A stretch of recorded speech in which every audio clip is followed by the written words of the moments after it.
Good afternoon. We are Team 5, Risky Business, doing Identify Part 2. So first we're going to analyze our key stakeholders.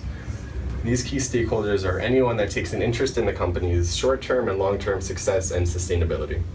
To meet these needs, you should expect to respond and measure, think and plan, prepare and engage.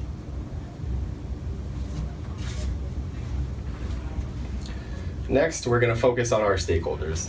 First, we're going to segment our stakeholders to fulfill the most of their needs. And then we're going to analyze and understand these segments.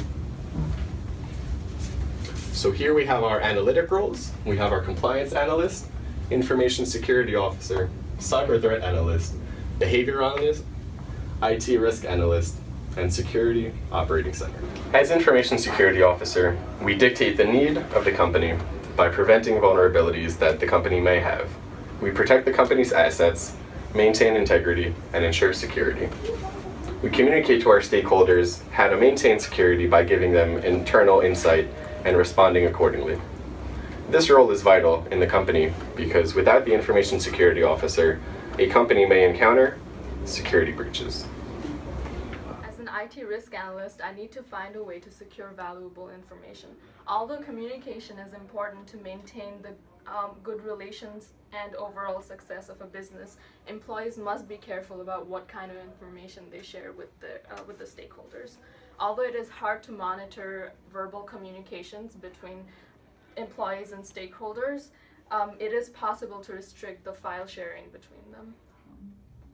As a security operating center, it is my job to prevent false information using a company's financial story. Secure meetings should be made using information that is on a need-to-know basis. Information shared through web should be monitored and limited. Stakeholders need easy and secure access to provide responses. As a cyber threat analyst, it's important for a company to be aware of any potential cyber threats.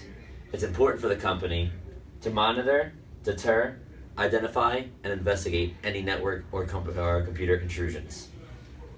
Now, email is the most common form of communication between stakeholders. So it's important for a company to make sure there are no third-party or hackers trying to break into any of their emails.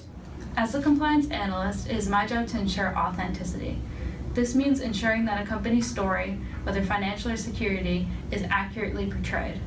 Also, this means making communication be maximally secured. This means making everything from a nice to know to a need to know basis. Finally, as a compliance analyst, I must assist in monitoring procedures, and I must also modify them to better fit the needs of the stakeholders. As a behavioral analyst, we utilize a set of skills applying to a series of interventions based on a theory to understand one's behavior in the workplace. We analyze the actions, the communication methods, and the work output of an employee to see if it differs or is the same as their previous output. This is usually a good first step into identifying a possible security threat within our company.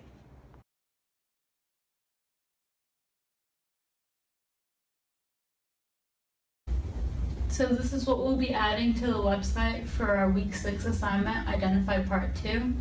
To get to this, you'll go to the Incident Response Plans button on the front page of the website. From there, you'll click on Identify. You'll see the introduction video that was listed from last week still there. And then you'll go over and you'll see a bunch of buttons you can click on. And we'll keep the Identify assessment from last week, and we're going to add current security policy, governance, and stakeholder communication. So current security policy is just going to link you back to the vulnerability assessments that we listed a couple weeks ago. Governance is going to be about the goals of the company, so we can find out what the company's values are.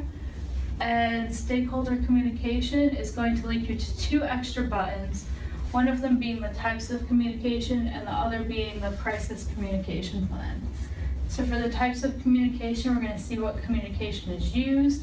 That's going to be the same as the other assessments. It's going to be something that the companies can take, and we can see what they use and give those a value 1 through 5 on vulnerability. And then the crisis communication plan is just going to be a list of tips that we can give the company if they encounter a crisis.